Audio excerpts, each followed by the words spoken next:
That's because their sensitive whiskers help with the sense of touch. Why don't we have a look?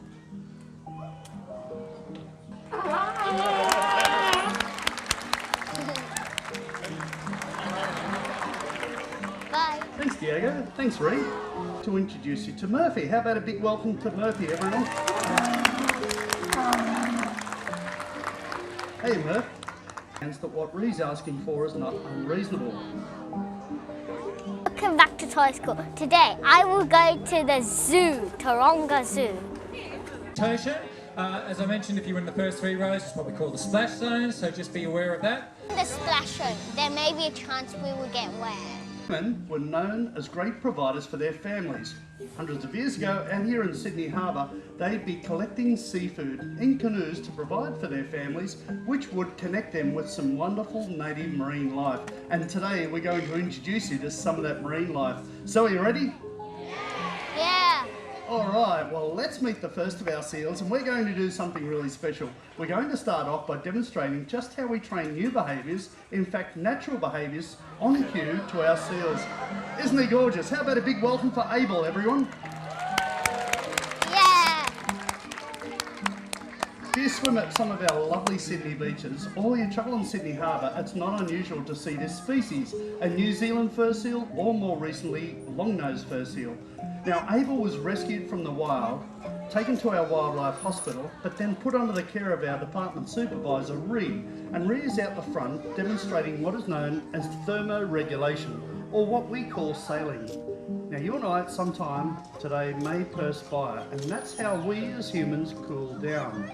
Seals are covered in thick fur coats and sometimes blubber, but for them to cool down, what they do is put a hairless part of their body above the water and allows the heat to escape through there. Isn't it gorgeous?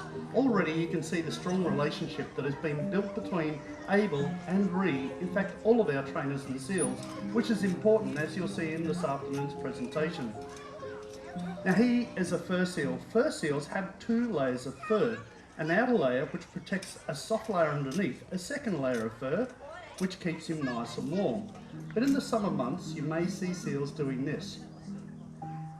Of course they can overheat even when they're in the water, so putting their flipper above the water allows the heat to escape through there, and it's believed that the blood vessels in their flipper can also catch a cool breeze, and when pumped to the rest of the seal's body can lower their core temperature. Now I said this is a great opportunity for us to demonstrate how we get these behaviours on cue. When Abel was initially in our care, a whistle was blown and a fish fed soon afterwards. He started to understand that the whistle meant something positive, and there we connect that with his behavioural training. So you heard Ree blow the whistle then. That tells Abel at precisely the right time that he's done the right thing, and he'll receive a reward for that. Now if we threw a fish at any time, we could confuse him because he could be rewarded for a behaviour that we don't want to see. So it's important for the trainers to be very precise in their communication. Now you may even see on Abel's left hand side he's got a little scar. Reese brought him out of the pool so you can have a look. Abel came to us as a youngster in 2019, found in Botany Bay here in Sydney after an attack by a common yet not often seen animal called a cookie cutter shark. Cookie cutters grab a marine animal like a seal pup or a dolphin or a whale, twist itself and tear out a plucked piece of flesh. That keeps them alive, but sometimes it leaves the other animal in a poor state of health. Now veterinary staff in our wildlife hospital work hard to release these animals back again as quick as we can. It's not always possible. Abel wasn't a candidate for release because he was so young and he'd lost his skills in hunting and socialising with the other seals, which is also really important. So I think he's done pretty well to start things off. What do you think?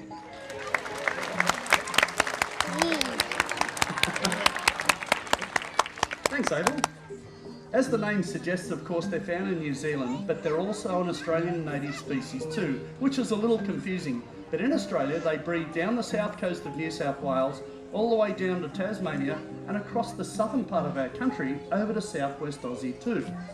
It's the seal most likely seen here around the Sydney region, and they're great travellers. In fact, over 10 years ago, some of our scientists put a tracker on a New Zealand fur seal, found that it swam from the south coast of New South Wales over to the South Island of NZ and back again in one season. But we only Well, we don't only have Australian species, we have other species of seals too, and we want you to meet a seal that represents one of the most recognised types of seals. His name's Diego. What about a big loud welcome for Diego? It's a pretty cool name, isn't it? Well, Diego was named after the city San Diego because there's a big population of Californian sea lions that live there. Now, Diego was born in a zoo in Europe, transferred to Taronga Zoo about 5 years ago, again put under the care of our trainers here at Taronga. And the first and most important behaviours that our seals learn are what Diego's demonstrating right now. This is called husbandry. It occurs right around the zoo each morning before the zoo opens. It's where we as keepers train the animals to cooperate in their daily health care, getting the animal to open their mouth on cue or sit nice and still so that Ree can check Diego's eyes and his ears. Being very experienced, our trainers look for anything that's unusual or not quite right, or of course check his oral and dental health too, which is just what's occurring now. This can occur with our tigers, our sun bears and elephants, but with those animals it's done behind protected contact. If you're ever lucky enough to see a seal in the wild, certainly don't get up as close as Ree is with Diego right now. A lot of work has to go into gaining the trust of the animal, just so that Diego understands that what Ree's asking for is not unreasonable. Animals are really good at hiding or masking injuries and illnesses, so it's up to us to locate them.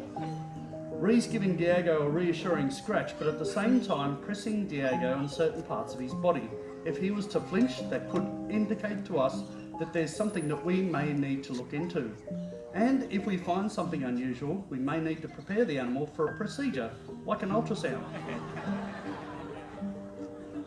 Getting Diego in a position like this means that we can also practice ultrasounding or x-raying animals, and doing this with a shoebox with cords coming out of it means if the real procedure is necessary, we don't stress out or frighten the animals at all. It's part of the ongoing care of these absolutely precious animals.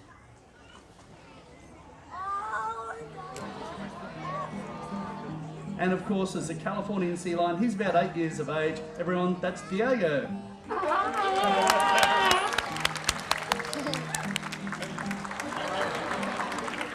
Bye. Thanks, Diego. Thanks, Ree. They're pretty fast moving, aren't they? Well, Californian sea lions, normally found in the wild, are found in Vancouver in Canada, down the west coast of the USA to Baja, Mexico. We like to present them because they're the type of seal that lives the closest to humans, we believe. But unfortunately, sometimes that we, as humans, impact on their world, and often in a not so positive way. So let's see what actually occurs when a seal is in the wild, and to show us that, we're going to introduce you to our oldest seal at Taronga Zoo, born almost 18 years ago at SeaWorld on the Gold Coast. Now, he's got a big bump on the top of his head. That tells us that he's a mature male. And he's pretty mature, but sometimes he's also got a mind of his own. He likes to march to the beat of his own drum. So we have to wait till Diego's out of the way, because often our males do distract each other. But right now, I'd like to introduce you to Murphy. How about a big welcome to Murphy, everyone? Hey, Murph. Now, I think I've forgotten to bring out a net from out the back. Steph's got it? Oh, fantastic. Well, seals are such quick swimmers that they can actually catch their prey really quickly. Sometimes, however, they have been observed following fishing boats and trawlers, tearing off a piece of netting and then thrashing that piece of netting around means the seal, which is a very opportunistic hunter, very clever and curious, can shake free any fish that have been caught in that net. You can see what I mean so far, right? This does occur in the wild, and of course it's enough to frustrate the fishermen, but it's also enough to put the seal in great danger, because the seal has obviously turned that piece of netting into a piece of marine debris. Life for a seal in the wild isn't always easy, and human impact is often one of their biggest challenges. I think he's done pretty well so far. What do you think?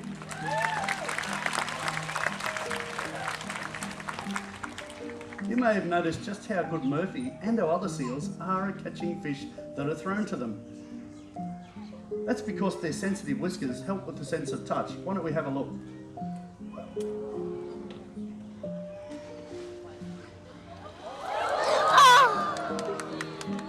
count of three, we want your help. We want you to yell whiskers and stare at Murphy's face. 1, 2, 3.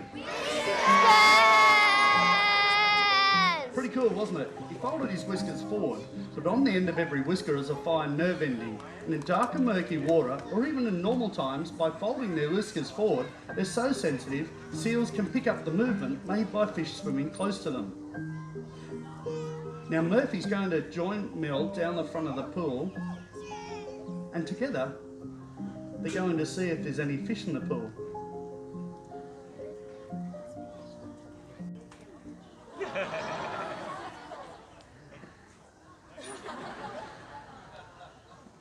Any fish there, Murph?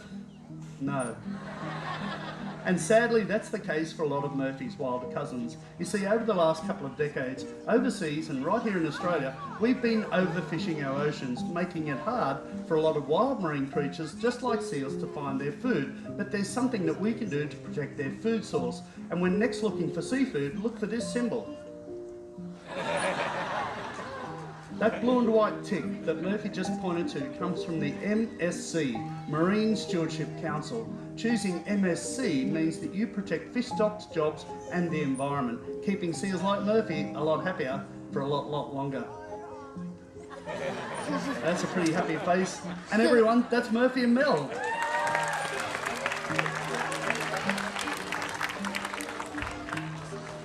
Murphy came to Taronga Zoo just over 16 years ago, and he's been under Mel's care for all of that time. He's quite an impressive individual. You may have noticed that bump on the top of his head, which is called a sagittal crest. But the next seal that we're about to meet actually represents one of the rarest types of seals on Earth. In the 1800s, to survive, people hunted seals. But unfortunately, here in Australia, that meant that one of the seal species became one of the rarest types of seals on Earth. The Australian sea lion was hunted so extensively that their numbers dropped, and we believe today they're even lower than 11,000. You may notice as you walk around the zoo today that Taronga is involved in a lot of important breeding programs. Those species of animals chosen to breed are usually those most at risk in the wild, what we call a key species. So this is a key species, and his name is Moby. How about a big welcome for Moby? Now imagine for a moment that we've got a number of seals in the pool here, and we want to make sure that every seal gets their diet, or what we call a daily food intake. Sometimes that's even medicated for individual reasons. We separate them using shape discrimination. This is what this is about. If Moby touches his nose against the silver star that Rhea is holding, we want you guys to go crazy for him, but only the star.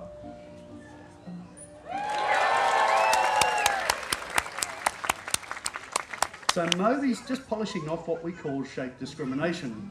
A whistle is blown twice. It tells all the seals to look for their shape. Every one of our 15 seals at Taronga has a shape that is unique just to them. So he's actually come out a little bit earlier, so Ree's getting him to come into the water and just do this properly. You may notice today that our trainers often get the seals to repeat some behaviours. They're very precise with the training.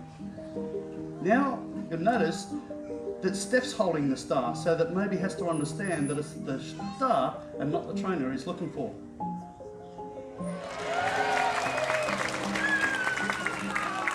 I think he may have even got a sneaky look there. He's quite an intelligent young guy. In another couple of years, Moby will start to change shape and coloration and look like his dad Charlie.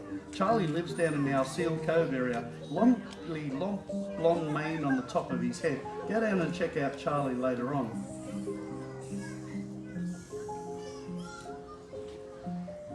Actually, we find too that Moby at this age is really quite enthusiastic. He's just over 3 years of age.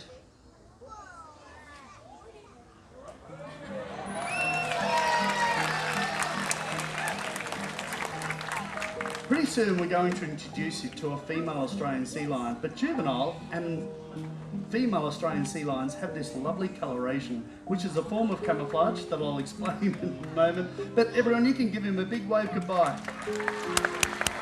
Bye-bye. Everyone, that's Moby. Any marine creature which has a light tummy and a dark back, in fact has a form of camouflage, which is known as countershading. Imagine for a moment that you were swimming underneath Moby and looking up. When looking at a marine animal with a light belly from underneath, the light belly helps them to merge in with the lightness of the surface of the water above them. If you're a predator and swimming over the top, looking down, a dark back is thought to help that animal to blend in with the darkness of the depths of the water below them. Killer whales and penguins are a great example of that. Go down and check our penguins out later on, you'll see what I mean. But most species of dolphins and sharks also have counter shading too. But let's meet another Australian sea lion. Now she's an important member of our family here at Taronga Zoo. She's actually a mum twice. Her name is Nala, and how about a big welcome for Nala? When Nala was weaned here at Taronga Zoo almost 13 years ago, she was put under the care of Mel. Now believe it or not, Mel and I and you all have something in common with Nala. Have a look at your hand. Now take a look at Nala's front flipper.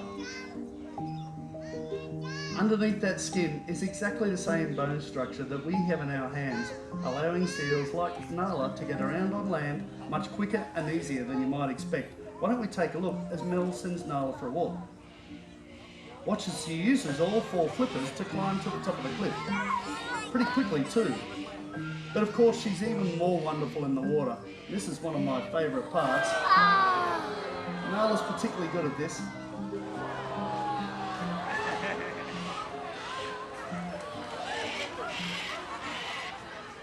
Sure, you can give us some encouragement.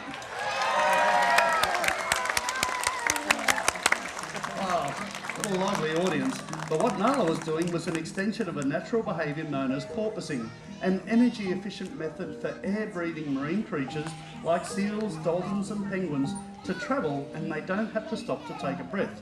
Now those animals I mentioned are great predators. The oceans are full of great predators, one which is often misunderstood and misrepresented.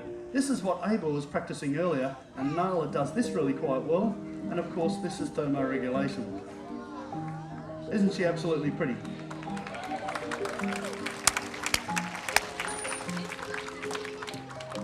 We often get reports from concerned members of the public where they think they've seen a sick seal. Seals can actually rest doing this as well. Simply by moving their lower flipper back and forwards, they can rest in the water and cool off at the same time. And their flippers are good for one more thing, and that is showing us how strong they are. Wow, that's strong. So everyone, how about a big thanks for Nala and Mel. Bye-bye. We want you to stay just where you are. Our trainers and seals are coming out to make their final farewells. Once this is complete, we just ask for your assistance one more time, and Graham will come back on to the microphone to assist you leaving the stadium nice and comfortably.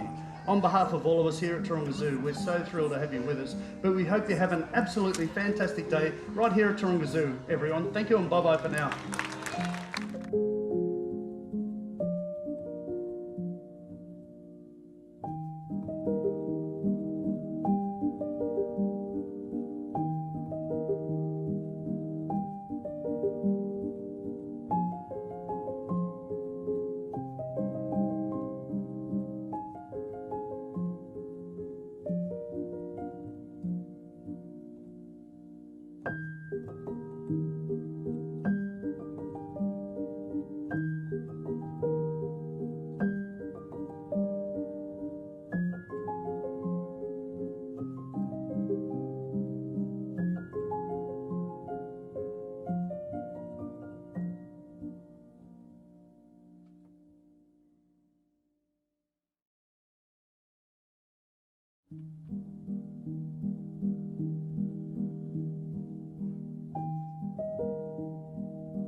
our terrific trainers, and of course the seals. Absolutely fantastic. What a lot of information you've got today. So thank you. I hope you enjoyed that. Now folks, as mentioned, thank you. If you just remain in your seats, what we're going to do is move you out section by section. So section 1, thank you so much. If you'd like to make your way through the exit up the top there, or you have a choice.